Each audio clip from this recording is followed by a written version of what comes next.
Dans cette courte vidéo, je vais vous faire une démonstration assez rapide sur ce qu'on peut faire avec la surimpression dans InDesign dans le cas de l'utilisation de couleurs en ton direct. Donc, dans mon document ici, j'imprime en noir. C'est souvent le cas quand on a des couleurs Pantone, en tout cas dans un document d'édition, quand on travaille avec des couleurs Pantone, si on veut, par exemple, utiliser une couleur qui est foncée pour le texte, c'est préférable de ne pas essayer de faire des mélanges d'encre parce que les plaques, ben, ça peut bouger. Normalement, on essaye de ne pas avoir de mélange d'encre pour de la couleur de texte courant. Donc là, dans ce cas-ci, ben, j'ai souhaité utiliser du noir avec trois couleurs Pantone pour travailler, ce qui fait en sorte que mon texte peut être noir. Sinon, mais j'aurais pas eu le choix de soit choisir une des trois couleurs Pantone pour mon texte, ce qui aurait été un peu pâle pour du texte courant. Et puis oui, je peux foncir les couleurs qui sont ici, puis je vais vous le montrer dans quelques instants. Mais comme je disais, si on mélange des encres pour du texte courant, c'est un peu dangereux. Parce que c'est tout petit, puis on ne veut pas que ça bouge lors de l'impression. Donc dans ce cas-ci, bref, je travaille avec du noir. By the way, le noir, normalement, par défaut dans InDesign, va être vraiment en surimpression, peu importe, pour être sûr que, par exemple, vous voyez ici, là où est-ce que ça passe, les lettres, euh, je vais zoomer pour qu'on voit mieux, là où est-ce que ça passe, donc, les lettres ici dans mes mots, par-dessus ma forme rose, ben normalement, puis je peux aller voir mes séparations de couleurs, si j'enlève mon noir, ben ça n'a pas été troué ici dans le rose pour faire passer le noir par-dessus. Donc, ça va être imprimé avec mon Pantone 709. Puis le noir est imprimé par-dessus, donc en surimpression. Par défaut, le noir dans InDesign va donc être géré là, de cette façon-là, en surimpression, pour être sûr qu'il y ait pas que ce ne soit pas crevé en dessous pour laisser passer la couleur. Ce qui n'est pas le cas de d'autres couleurs, comme par exemple ici par défaut, mon vert et mon rose, il ne va pas mettre ça en surimpression par défaut. Donc si je regarde les séparations, puis que je regarde par exemple, je vais enlever mon vert pour qu'on voit le rose, vous voyez ce qui se passe? Mais ça a été comme troué dans le fond pour faire en sorte qu'on puisse faire imprimer le vert à cet endroit-là. Donc c'est comme ça par défaut. Et c'est donc bien important là, de savoir que ça fonctionne de cette façon-là. Je vais juste m'assurer de désactiver mes séparations pour qu'on voit ce que je vais faire. Donc là maintenant, ce que je vais faire, je vais me mettre en mode aperçu pour qu'on comprenne mieux. Ce qu'on aimerait, disons ici, j'aimerais ça justement, tu sais, on a tendance des fois à aller dans le panneau effet pour aller essayer différents effets. Puis il y a le mode produit, bien sûr, qui est un mode de fusion qui est assez populaire. Mais admettons que je voudrais quelque chose comme ça. Mais vous allez voir, je vais pouvoir le faire en Pantone en utilisant la surimpression. Il faut faire attention au mode de fusion ici dans le panneau effet quand on travaille en couleur Pantone, parce qu'il y a des choses qu'on peut absolument pas réussir à faire.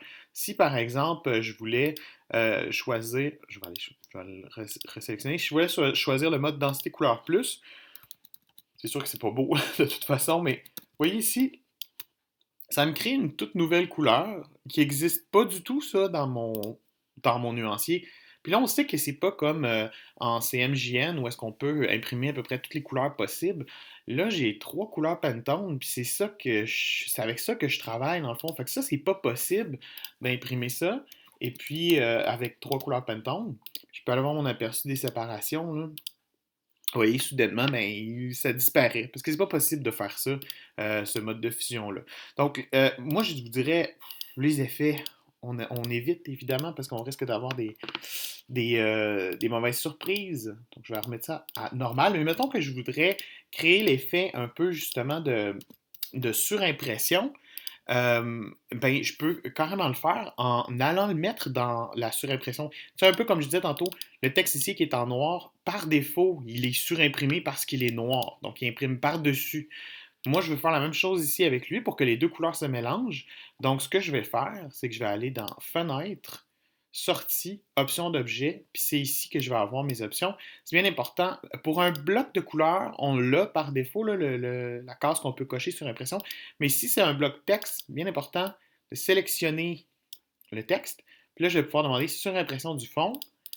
Et si je vais dans mon affichage ici, puis je demande l'aperçu de la surimpression, donc je demande un design ce que j'ai fait avec ma surimpression, peux-tu me donner un aperçu de ce que ça va donner une fois imprimé? Et si je choisis ça, vous voyez ce que ça donne ici? Ben, ça me permet de faire le fameux effet là, du mode produit, tout simplement parce que dans le fond, ce que ça va donner, c'est que ça va imprimer à la fois du rose et du vert à cet endroit-là. Les deux angles vont être imprimés une par-dessus l'autre et donc se mélanger pour créer cet effet-là.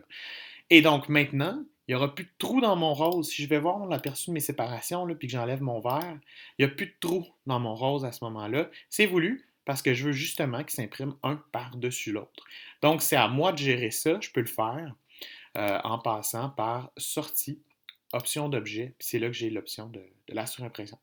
Donc, ça peut être évidemment intéressant à savoir et comprendre aussi qu'on a des limites par rapport à ça. On ne peut pas tout faire comme avec toutes les couleurs CMJN. Je travaille avec un nombre de couleurs limité, donc c'est bien important de savoir comment on va gérer ça. Maintenant, je voulais vous montrer une autre chose aussi. On peut créer des couleurs qui sont pré-mélangées pour les utiliser sur par exemple, sur une surface de couleur. Puis je vais aller me faire, tiens, je vais me faire des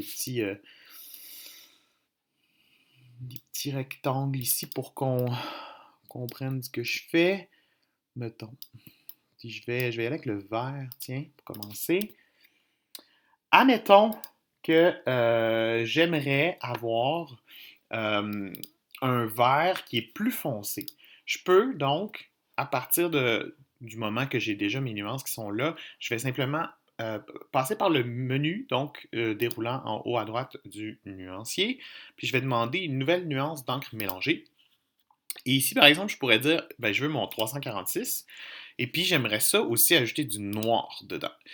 Euh, Là, évidemment, c'est 100%, 100%, donc c'est sûr que ça donne un noir.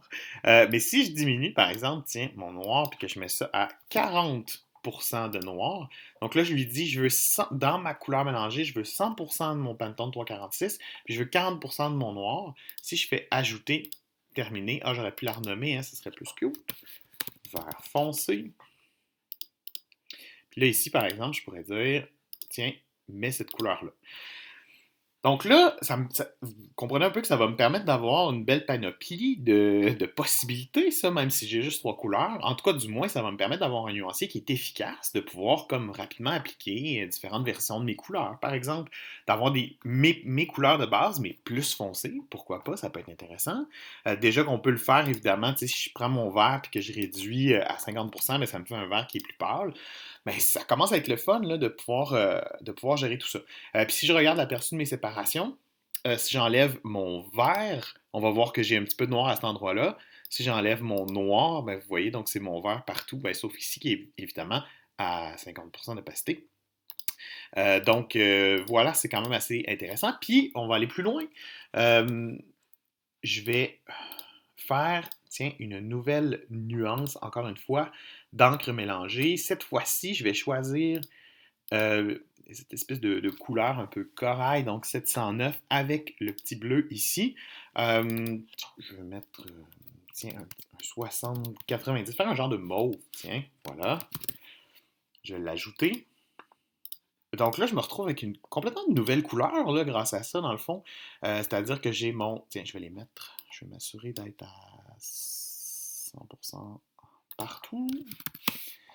Je vais me mettre une première couleur qui est celle-ci, la dernière qui est celle-là, puis entre les deux, j'ai mon mauve. J'ai comme une petite ligne contour qui est à menthe, c'est pas bien beau.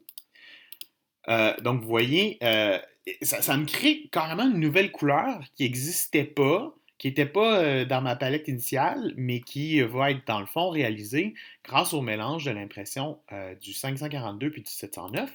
Et puis, si je vais voir dans l'aperçu de mes séparations, ben, c'est le même principe que tantôt. Donc, si j'enlève mon rose, vous voyez, j'ai mon bleu des deux côtés. Si j'enlève mon bleu, j'ai ce rose-là des deux côtés. Donc, puis on voit aussi, là, dans mon mélange d'encre de mon nouveau mauve, ben, l'espèce de rose, fond de corail un peu, il est pas à 100%. Puis c'est la même chose, hein, ici, ben, il est à 90, je pense. Hein, il n'est pas tout à fait à 100%. Puis c'est normal parce que euh, dans, euh, dans mon mélange d'encre, j'ai choisi 60-90. Mais je pourrais évidemment, bien sûr, l'ajuster comme je veux. euh, changer, puis faire peut-être plus rose, moins bleu. Donc, il y a tellement de possibilités. Puis, quand on a des Pantones comme ça, on se sent limité, mais on a la possibilité là, de pouvoir créer ces nouvelles nuances-là qui vont vraiment nous aider à pouvoir créer des couleurs en aplat. Attention, par contre, comme je disais, d'appliquer ça sur du texte courant, c'est un peu dangereux parce que le fait qu'on ait plus qu'une encre, ça peut être dangereux là, si ça vibre un peu sur les plaques, d'avoir justement là, des couleurs qui vont être imprimées, mais pas tout à fait exactement au même endroit. Ça peut être dangereux pour quelque chose de fin comme du texte courant.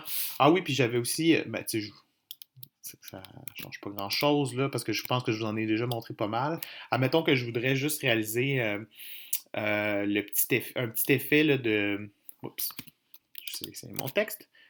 Petit effet de moirage volontaire, puis que j'aimerais ça créer, donc, comme on a vu tantôt, là, cette espèce d'effet un peu produit. Ben, c'est le même principe. Ici, par exemple, je viens sélectionner mon texte en vert.